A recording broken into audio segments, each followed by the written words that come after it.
Hello everyone, my name is Hailey Elizabeth, and if you don't know who I am, this is my true crime podcast called Behind You, where essentially once a week I sit down and I discuss all things true crime, such as murders, disappearances, cults, or even like the biggest drug busts in history, the biggest bank heists in history, all true crime. So if you're interested in any of that, you can go to my YouTube channel, Hailey Elizabeth, to subscribe and watch the visual version every Wednesday, or you can go to Spotify, Apple, or wherever you can find podcasts every Tuesday and listen to the audio version. And if you know that's not really your jam, you don't really want to do that, completely fine. I am just glad you're here with us today. And for today's case, we are going to be talking about the case of Shirley Goodnight. There is a lot to get through, so I'm just going to hop right into it. Shirley Goodnight was born on August 11th, 1950 in Mooresville, North Carolina, was described to be very loving and outgoing. She loved to be surrounded by people and people loved to be around her.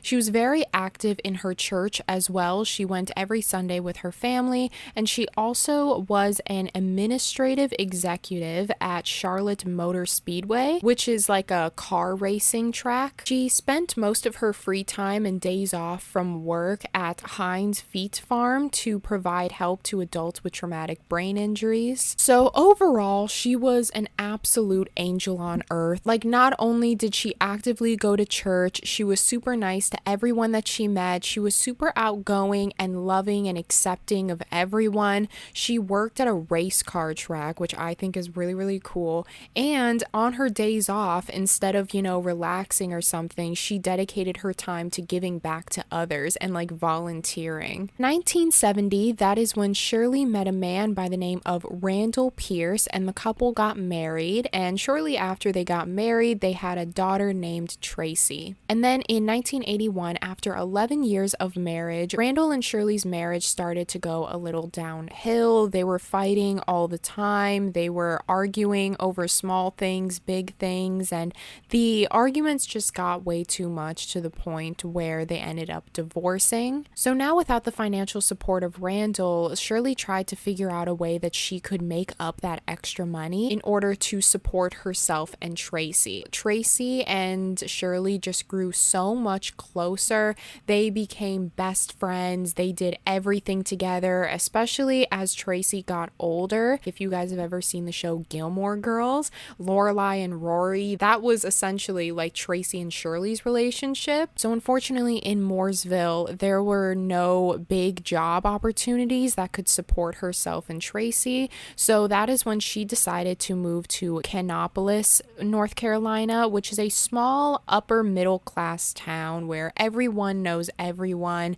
It was said to be on the outskirts of Greensboro, and it was there where she got a job as the owner and CEO's administrative assistant at Tuscarora Yarn Factory. At this job, she was said to be very, very professional, very well dressed. She again just had this very bright personality that made everyone love her. And in Kannapolis, same thing with Mooresville, even though she had a job, she would basically take all of her days off and free time to dedicate herself to giving back to her community. So all of her days off, even now in a different town, would consist of her organizing golf tournaments and gala dinners for local charities. And then way, way later down the road, Tracy eventually got older. She moved out of the house and it was just Shirley. And, Shirley just felt kind of lonely in this house all by herself. And so she actually attempted at being in a relationship in 2003 with a guy named Richard.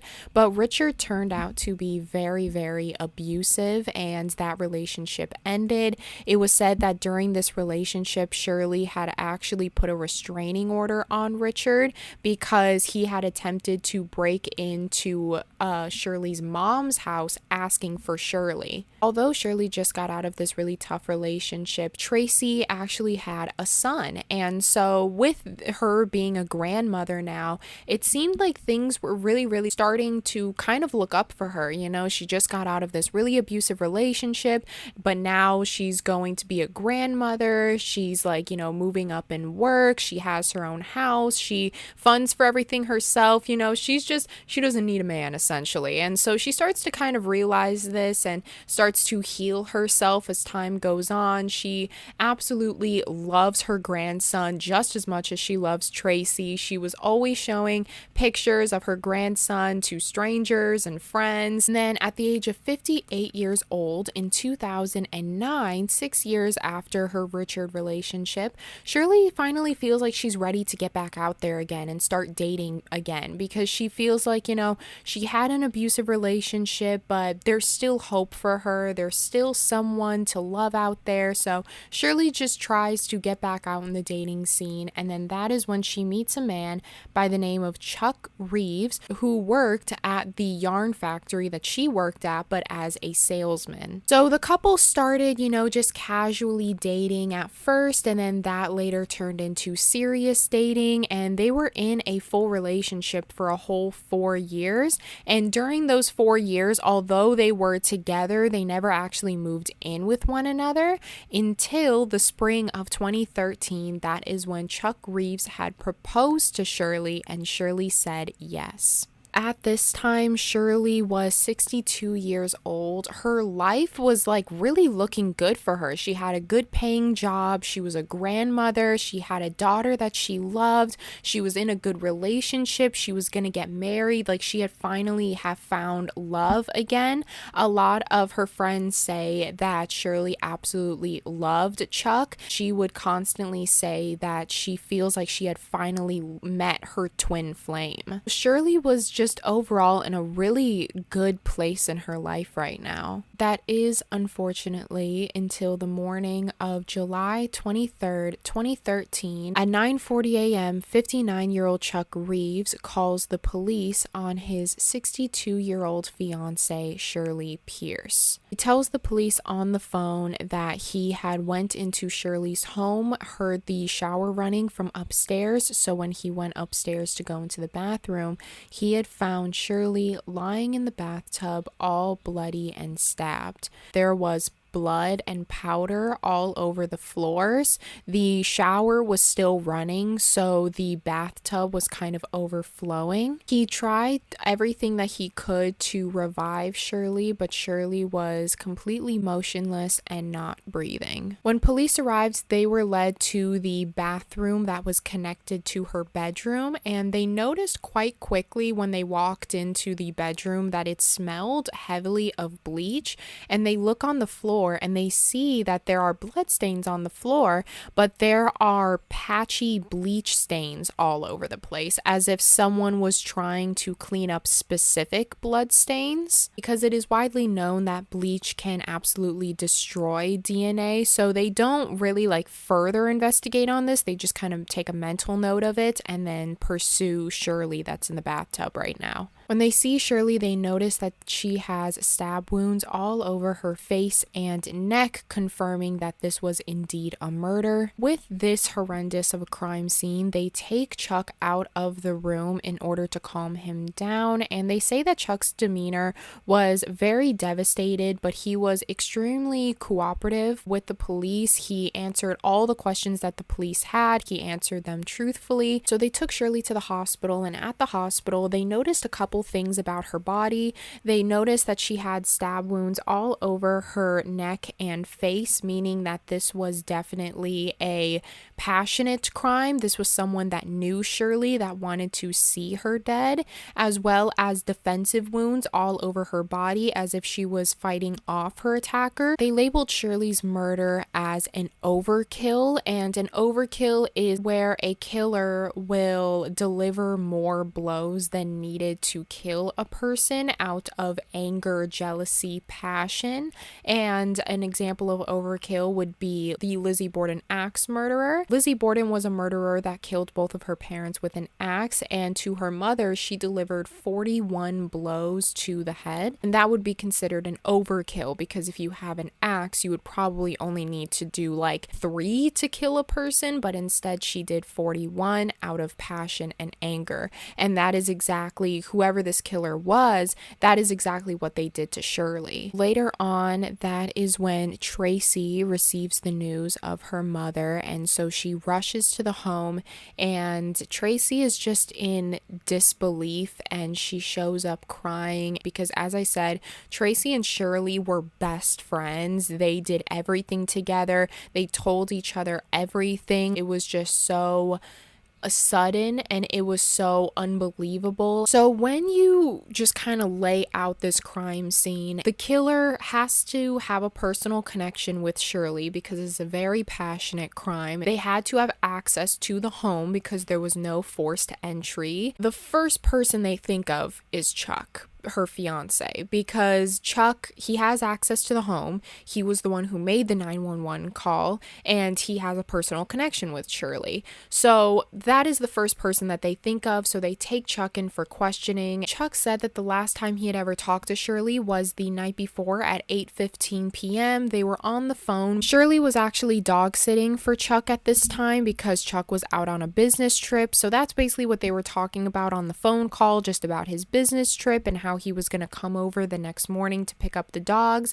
And he says that in the middle of their conversation, the phone line just dies. But Chuck didn't really think too much of this because in that area of Canopolis, the service is very spotty. It's not really like good Wi-Fi or service out there. So the fact of like the phone line cutting off really wasn't that big of a deal to him. She knows I'm coming by tomorrow. I'm not even going to bother to call back. That morning, he says that he showed up to Shirley's house to pick up the dogs, and he noticed that her garage door was open, but her front door was locked.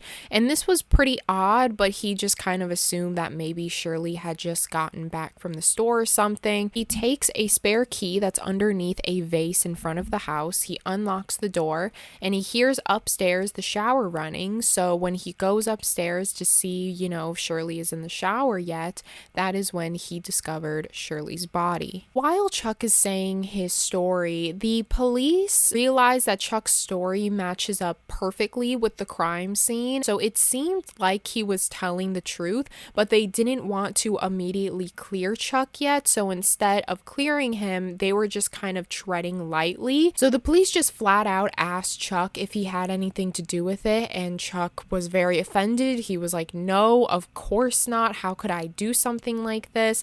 And he actually did have an alibi for the time of the crime as well. He said that he was out on a business trip, so the police had called Chuck's employers and employees, and all of them did confirm that Chuck was indeed at work and at his hotel during the time of the crime. They also found highway footage as well to clear Chuck of the crime. They noticed that Chuck was in his car on the highway at the time of the crime. Usually in knife crimes, you have cuts all over your hands and arms, sometimes small cuts, big cuts. So they asked to look at Chuck's hands and arms, and he had absolutely no cuts. They clear Chuck because they know that he wasn't there at the time of the crime, and the police kind of come up on a dead end because they're like, wow, we really thought that this was Chuck, but it turns out Chuck was not there, so who else could have done this? And so that is when they point their, suspicion from Chuck onto Tracy. So they bring Tracy into questioning. Same thing with Chuck. She was super, cooperative with the police. She answered any questions that they had for her. They asked her if she knew of anyone that could do this to Shirley. And Tracy just said the whole time that everyone loved Shirley. There was no one that she could really think of that hated her, except for one person in particular, and that was her ex-boyfriend, Richard. So Tracy starts to tell the police about Richard and Shirley's history back in 2003 when they had this relationship. Richard was very abusive towards Shirley, physically, mentally, emotionally. unfortunately. Tracy also told the police that at one point in the relationship, Richard had threatened to stab Shirley with a screwdriver. And so after they broke up officially, she put a restraining order on him.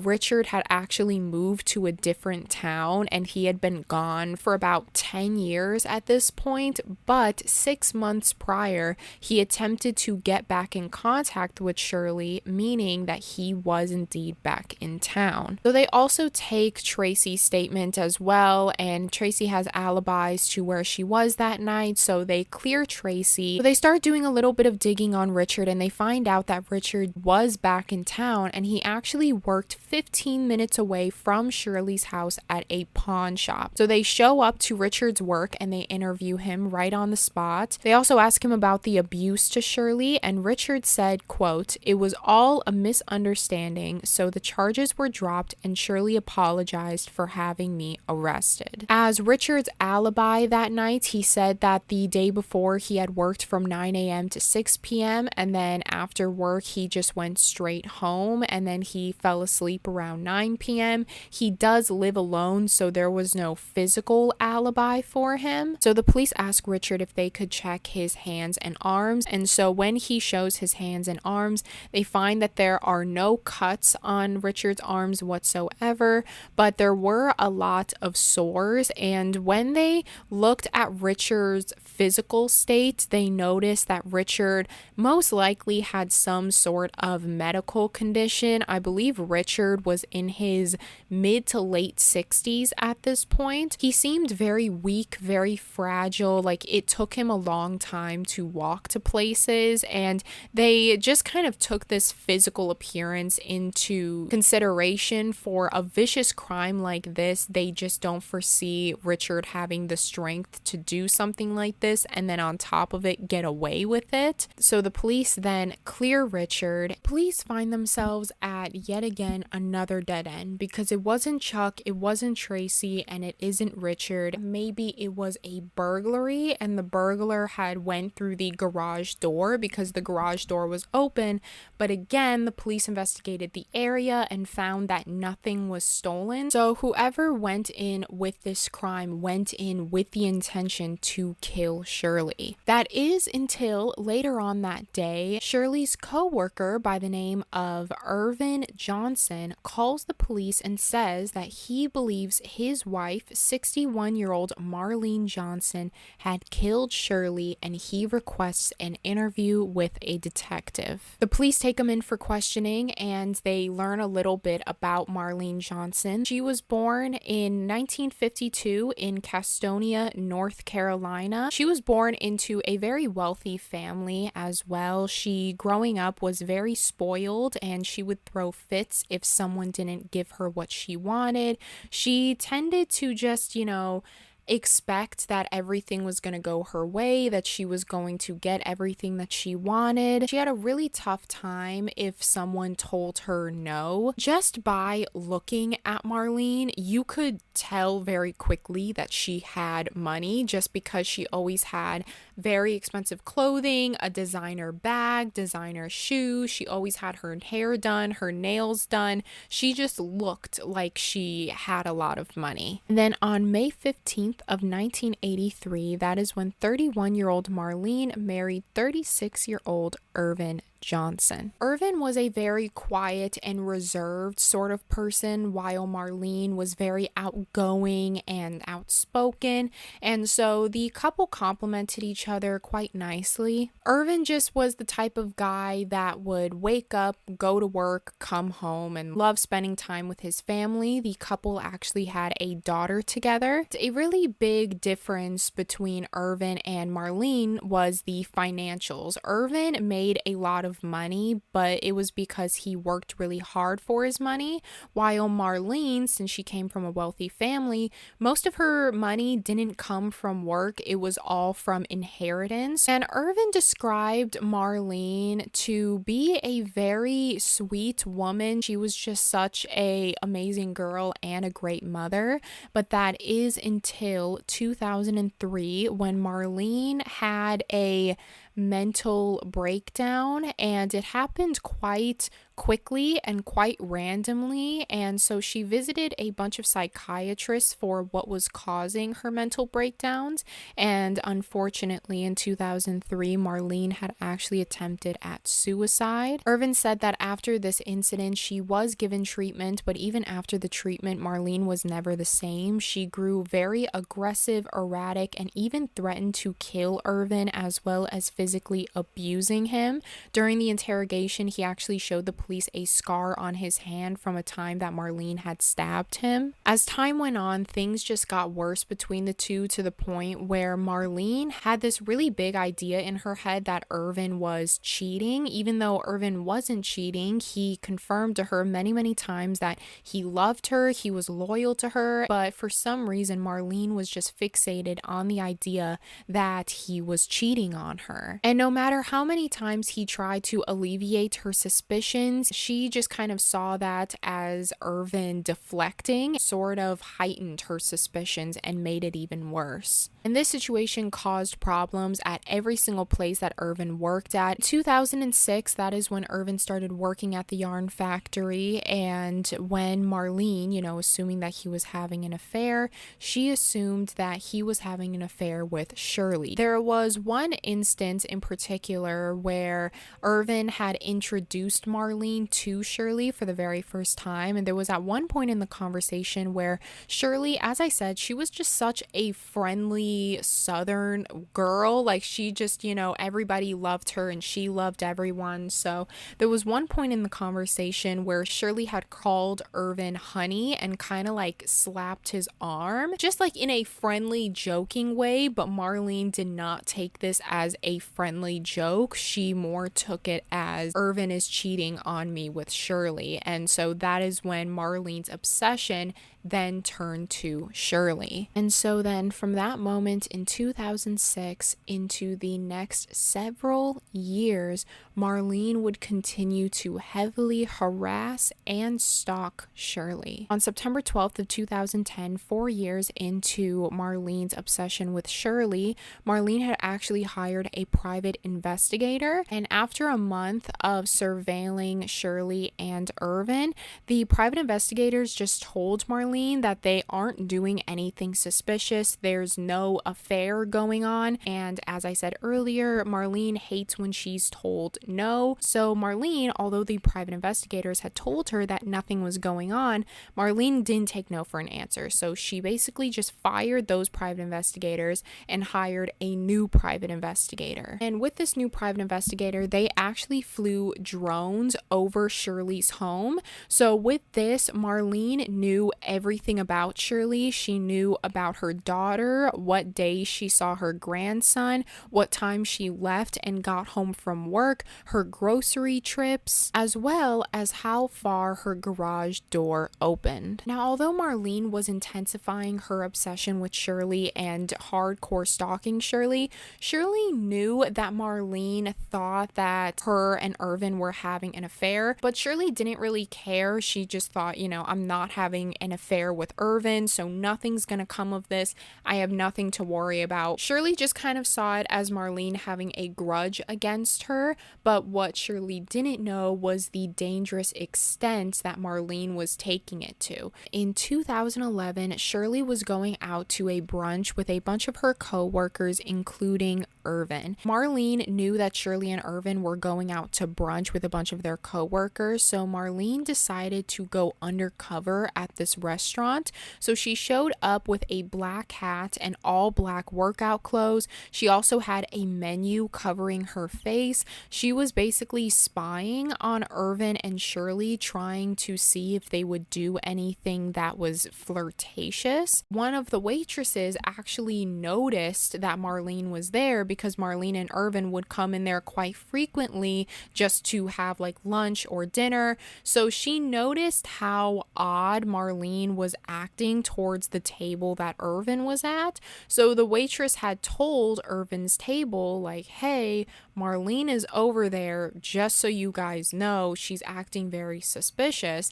And all of the coworkers knew about Marlene's weird obsession with Shirley, and that Marlene was obsessed with the idea that Irvin was having an affair with Shirley, even though Irvin was not. So the coworkers just got very, very uncomfortable that they were being watched. So all of them got up and they kind of created a circle around Shirley so that she could get safely to her car. But unfortunately, that did not work, because as they were leaving into the parking lot, Marlene had came up behind Shirley, pulled her hair and pulled her to the ground and started punching her repeatedly in the face. She started screaming at Shirley, quote, "That's what you get for effing my husband." Marlene was later arrested for assault, but nothing really came of this, because afterwards, Shirley was going to press charges for this. Irvin pleaded with Shirley not to press charges. He was like, I got this under control. Please don't do anything. And so Shirley decided to drop the charges and not do anything. So going back to where we are now, Shirley is dead and Irvin is in the interrogation room telling the police this whole story.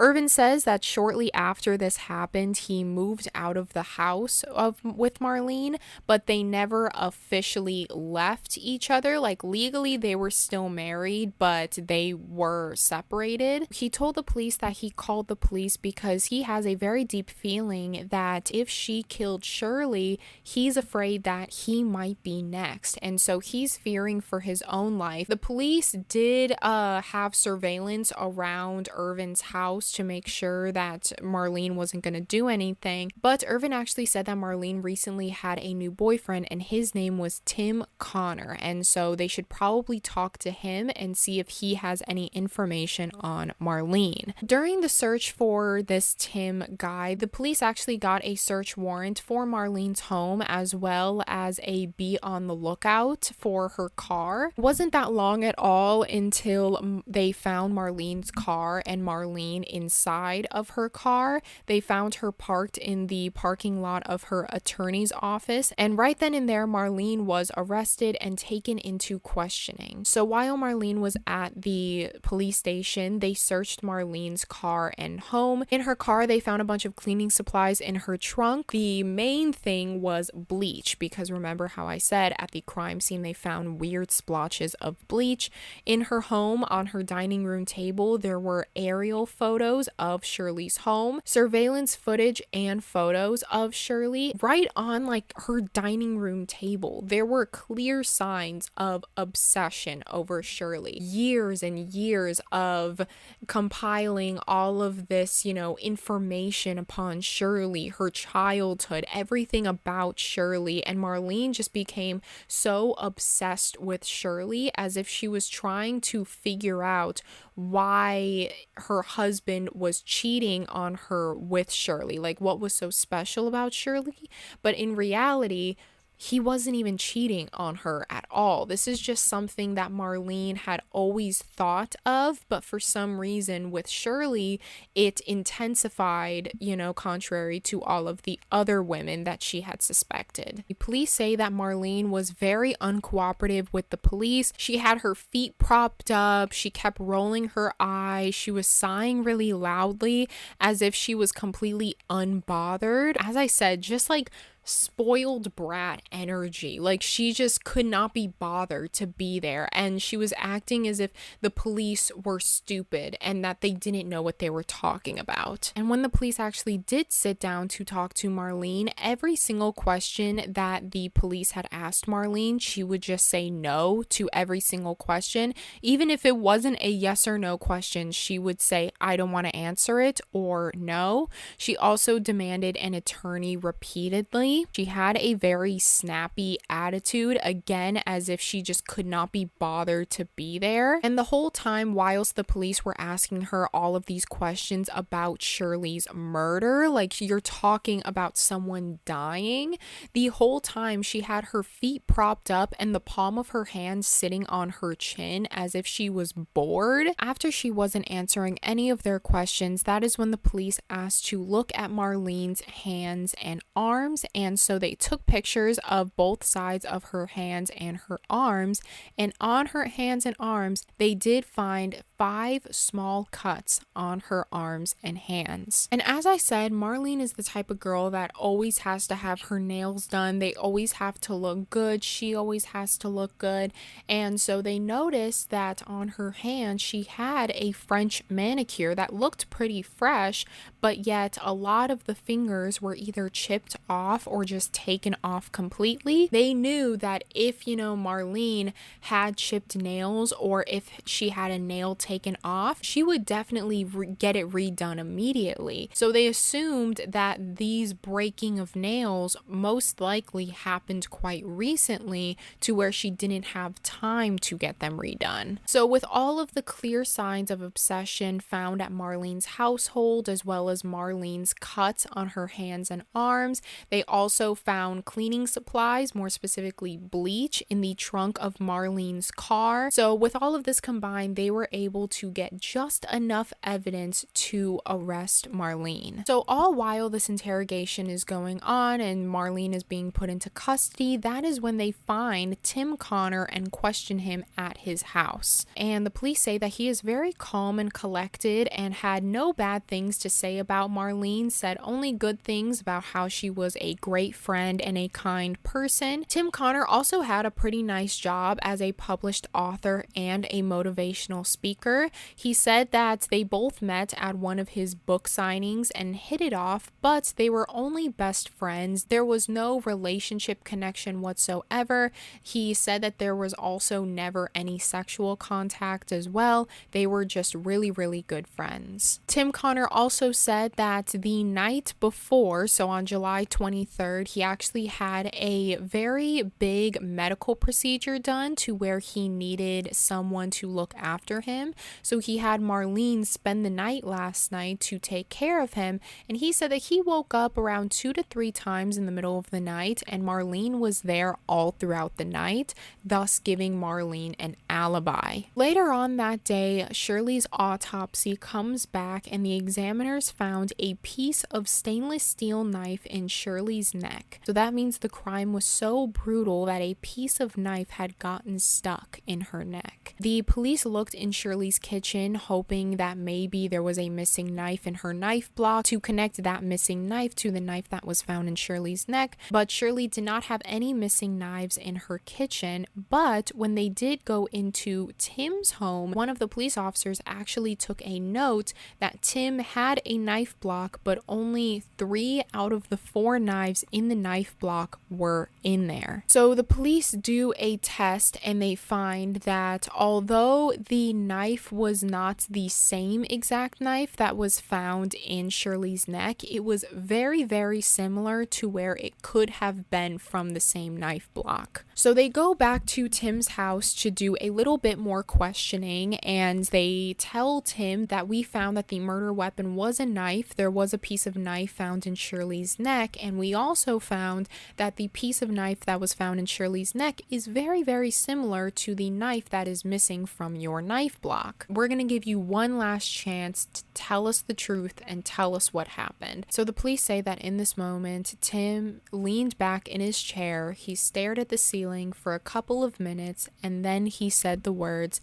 "I haven't been quite honest with you guys." Tim says that he hung out with Marlene on July 22nd, the day before Shirley's murder. They actually never spent the night together on the night of July 23rd, but he truthfully doesn't know where that knife is or why the knife is missing from the knife block. He tells the police that the only reason he made up that lie is because the morning of the murder on July 23rd, Marlene had told Tim that her friend talking about Shirley, had been murdered that morning, and the police are seeing her, Marlene, as a suspect. So if the police come by, just tell them that I was at your house all night. So he said yes, and that he would cover for Marlene because he was like, Marlene is my best friend. Marlene wouldn't do anything like this. Like, of course I'd cover for her. But now that since the police are telling him all of this evidence that they have against Marlene, he instantly feels extremely sick to his stomach. He starts to feel extremely guilty that he might have, lied for a murderer potentially, but that his best friend Marlene was capable of murdering an innocent woman. When they were in Shirley's home, they took a couple of Shirley's things that had blood on them just to take them in for testing, and they found that some of the blood on the shower curtain that was found in Shirley's bathroom matched exactly to Marlene's DNA, meaning that if Marlene's blood was on the shower curtain, Marlene had to have been there at the time of the murder. Now that the police point Marlene to the exact time of the murder, it's going to be very hard for Marlene to try to prove innocency or try to just defend herself at all. January 24th of 2018, that is when Marlene's trial started. Marlene seemed very calm, and again, she seemed the same way she did in the interrogation room, very bored. She's not supposed to be there, very untouchable, sort of, as if she's definitely going to get away with this. She preached her innocence, but the innocence act that she was trying to keep up was definitely diminished as soon as the court started to lay out all of the brutal things she did to Shirley at the time of the crime. They pointed that Marlene had a very dark obsession with Shirley that went back years and years. She became obsessed with the thought that Shirley had an affair with her husband Irvin. At this point, Marlene and Irvin had been separated for 2 to 3 years, so her dark obsession even lingered on after Irvin and her were separated. It was found in Marlene's house that Marlene had a bunch of papers that had Shirley's work schedule on it, so she knew exactly when and where she came home from work. She also had pictures of Shirley's household, so she knew all of the ins and outs of Shirley's home. And although Marlene did not give an official confession, this is just what they believe Marlene did. They believe that Marlene, knowing the time of when Shirley came home from work, she waited by Shirley's house until Shirley got home. When Shirley got home, she opened up the garage to park her car, and whilst the garage door was open, that's when Marlene snuck into the garage door. Shirley went upstairs to run a shower and get ready for bed, and whilst her shower was heating up, that is when she called her fiance Chuck to discuss her day and what time he was going to pick up the dogs the next morning. And as she was talking to Chuck, the line ended because Shirley had seen Marlene standing in her hallway with a knife in her hand. Marlene then attacked Shirley with a knife in Shirley's room until she eventually passed away, and then dragged Shirley's body to the tub just to stab her a couple times more. After the crime was done, Marlene looked at her hands and found that she had cuts all over herself and assumed that she was bleeding herself as well. So she went down to her car to grab some bleach, and the reason why the bleach was very splotchy, she basically bleached only the spots where she felt like she bled, but what she didn't clean up was her blood on the shower curtain. This blood on the shower curtain is what essentially pointed Marlene to the time of the crime and led to her arrest. So the evidence, along with the DNA match on the shower curtain, the cuts on her hands, the false alibi, and the history of physical harassment towards Shirley, the jury quickly found guilty of first-degree murder against Shirley. And it was said that when Marlene heard the words guilty from the judge, she immediately gasped really loud, as if she was extremely surprised that she was guilty or that she didn't get away with it like she thought she would. And so when she gasped really loudly, she just fell to the floor. The deputies of the courtroom rushed towards her to help, but the judge stopped the deputies dead in their tracks as they were trying to run over to Marlene and help her up.